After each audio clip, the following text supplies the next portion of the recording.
Olá, terceiro ano, tudo bem, gente?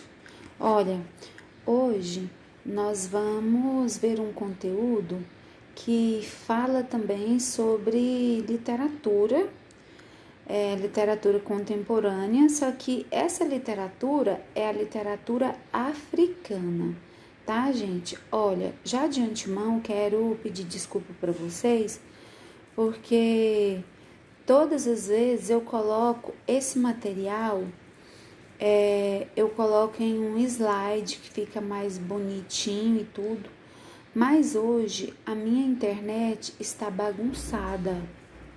Então, o que que acontece?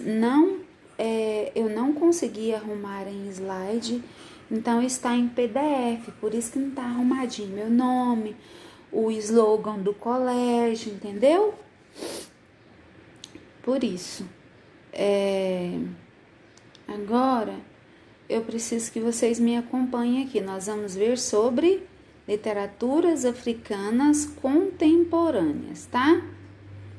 Pessoal, a literatura africana contemporânea não tem recebido, especialmente nos países de língua portuguesa, a devida atenção, merecida por sua importância cultural. Ela tem manifestado nos diversos idiomas que configuram a teia linguística do continente africano. Então, pessoal, olha, nós temos aqui as características gerais da literatura africana contemporânea, tá bom? A primeira característica é que a África possui uma rica e variada literatura, tá bom?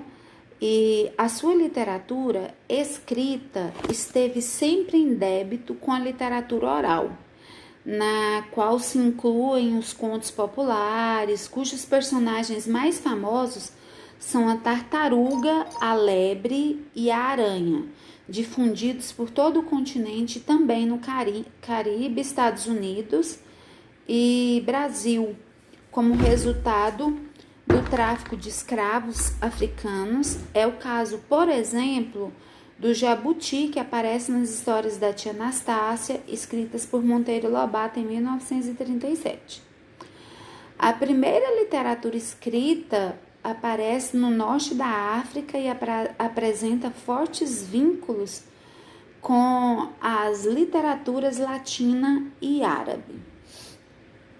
Nós vamos ver agora a respeito dos principais autores e obras da literatura africana moderna, tá bom? O primeiro autor que nós vamos ver aí e as suas obras é um angolano, o nome dele é José Eduardo. Ele nasceu em Angola em 1960, estudou civicultura e agronomia em Lisboa. Seus livros estão traduzidos em 25 idiomas.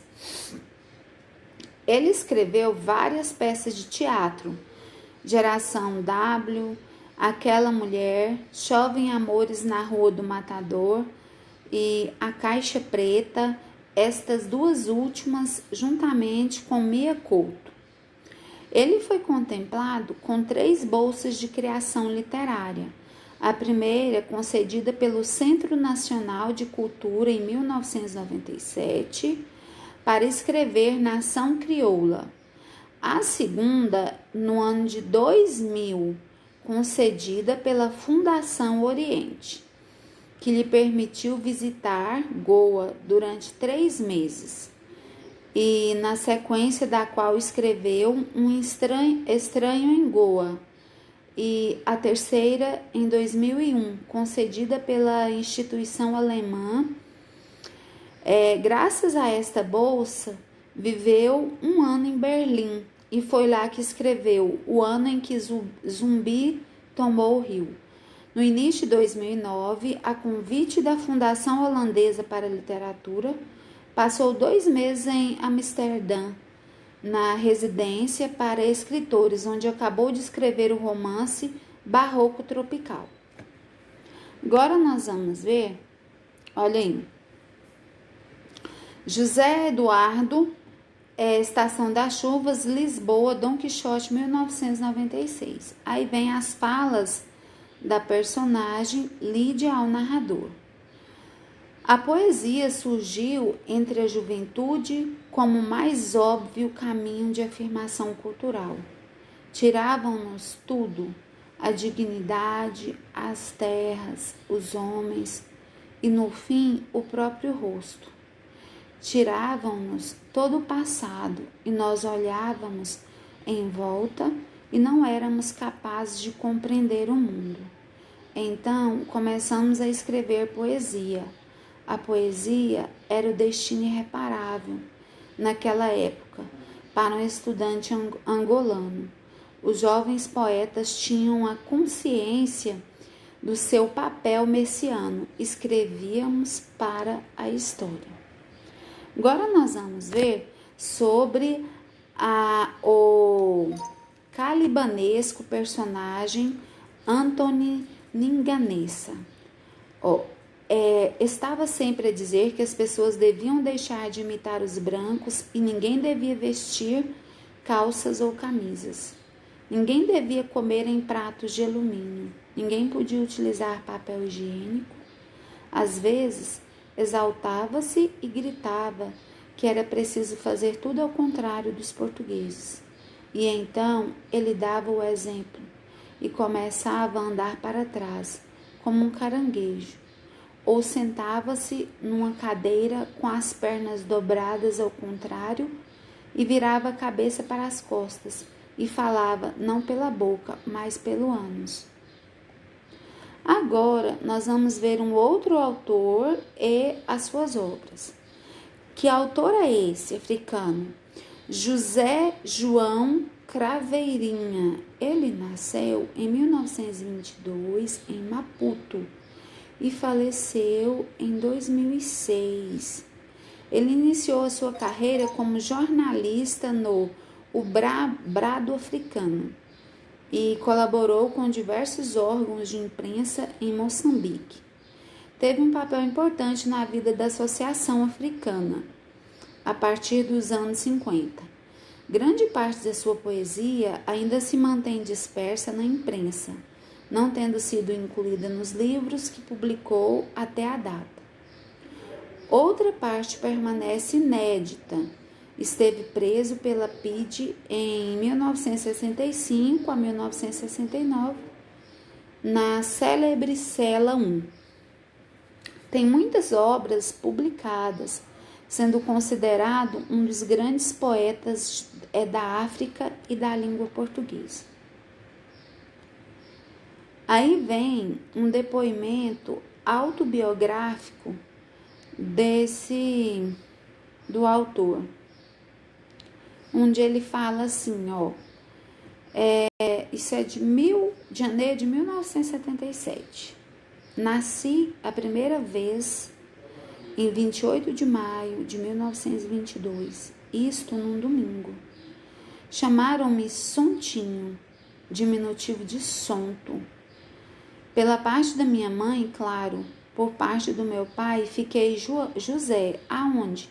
Na avenida do Zichacha, entre o Alto Maé e como quem vai para o Chipanini. Bairros de quem? Bairros de pobres. Nasci a segunda vez quando me fizeram descobrir que era mulato. A seguir, fui nascendo à medida das circunstâncias impostas pelos outros. Quando meu pai foi de vez, tive outro pai, o seu irmão. E a partir de cada nascimento, eu tinha a felicidade de ver um problema a menos, um dilema a mais.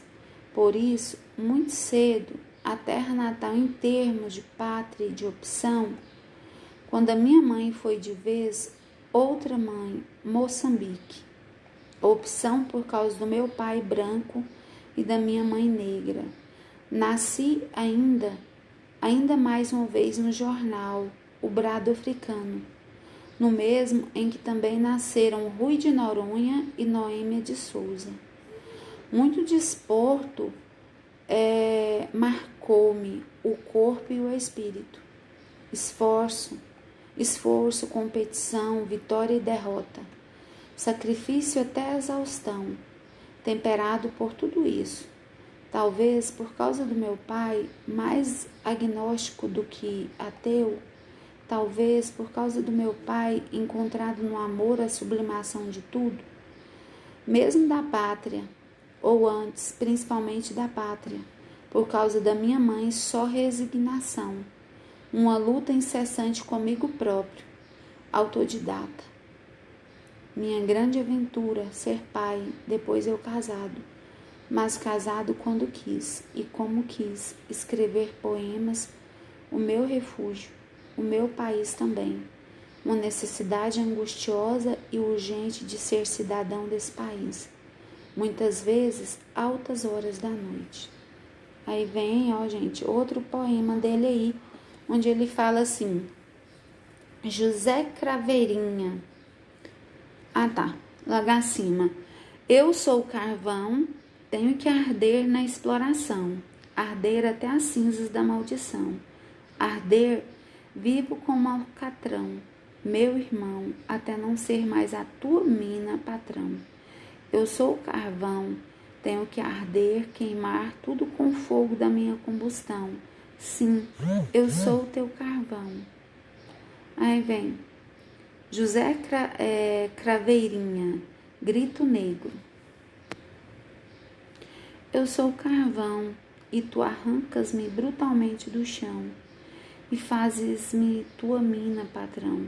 Eu sou carvão e tu acende-me, patrão, para te servir eternamente como força motriz, mas eternamente não, patrão. Eu sou carvão e tenho que arder sim, queimar tudo com a força da minha combustão. Então, esse aí é o segundo autor.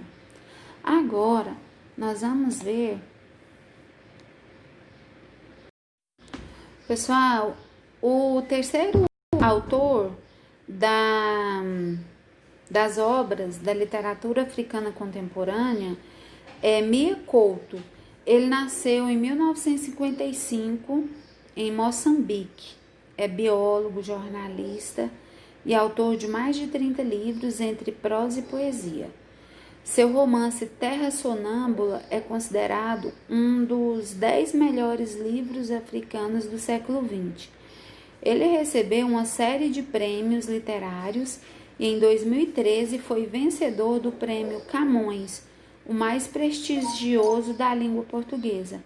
É membro correspondente da Academia Brasileira de Letras. Então vamos lá, continuando.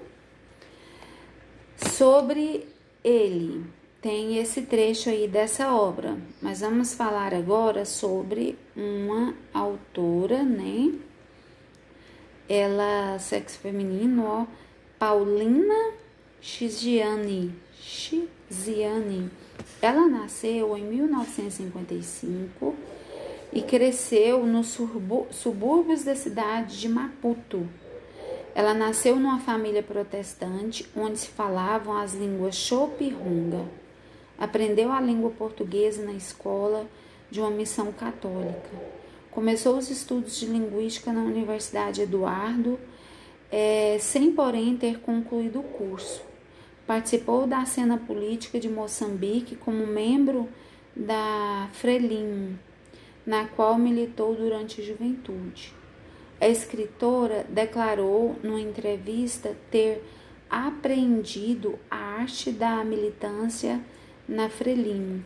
Deixou de se envolver na política para se dedicar à escrita e publicação de suas obras. Entre as razões de sua escolha estava a desilusão com as diretivas políticas do partido Frelimo, pós-independência, em relação à falta de liberdade econômica da mulher. Iniciou a sua atividade literária em 1984, com contos publicados na imprensa, com o seu primeiro livro, Balada de Amor ao Vento, editado em 1990, onde tornou-se a primeira mulher moçambicana a publicar um romance. Aí vem um trechinho de uma obra dela, ó. Meu Deus, ajuda-me a descobrir a alma e a força do meu rio, para fazer a água correr, os moinhos girar, a natureza vibrar, para trazer ao meu leito a luz de todas as estrelas do firmamento e deixar o arco-íris mergulhar-me em toda a sua imensidão. Sou um rio, os rios contornam todos os obstáculos. Quero libertar a raiva de todos os anos de silêncio. Quero explodir com o vento e trazer de volta o fogo para o meu leito. Hoje quero existir. Agora, nós vamos para um outro autor, que é John Maxwell. Ele nasceu na cidade do Cabo em 1940, estudou na sua cidade natal até completar 2 bacharelados, um em língua inglesa e outro em matemática. Os anos de 1962 e 65 foram passados na Inglaterra, trabalhando como programador de computadores. Em 68, ele completou o seu doutoramento em Linguística das Línguas Germânicas na Universidade do Texas, com uma tese sobre os primeiros trabalhos de Samuel Beckett. Em 2002, emigrou para a Austrália e ensina na Universidade de Adelaide. Sua carreira literária no campo da ficção começou em 69, mas o seu primeiro livro só foi publicado na África do Sul em 74. Recebeu vários prêmios e foi o primeiro a receber o Booker por 2 vezes. Primeiro por Lifetimes of Michael e por Disgrace em 1999. Em 2003 ele recebeu o Nobel de Literatura. Aí nós vamos ver um trecho de uma obra dele aí, ó. Depois dos pés, começo a lhe lavar as pernas. Para tanto, ela tem de ficar de pé na bacia, apoiando-se em meu ombro. De alto a baixo, corro as mãos por suas pernas, do tornozelo até os joelhos, atrás e na frente, apertando-as, acariciando-as, modelando-as. São curtas e robustas, a barriga da perna é forte. Quanto a mim, ante seus olhos cegos, no íntimo calor do quarto, posso me despir sem embaraço, desnudando minhas pernas finas, meu sexo flácido, minha barriga, meu débil peito de velho, a pele avermelhada de minha garganta. Pessoal, agora aí para baixo vem umas questões, então nós vamos encerrar por aqui, tá? E a gente encerra com essa literatura africana contemporânea. Nós vamos encerrar a respeito das obras que eu tenho passado para vocês a respeito das literaturas contemporâneas, tá bom? Um beijo para vocês, fiquem todos com Deus, um abraço, gente, beijo.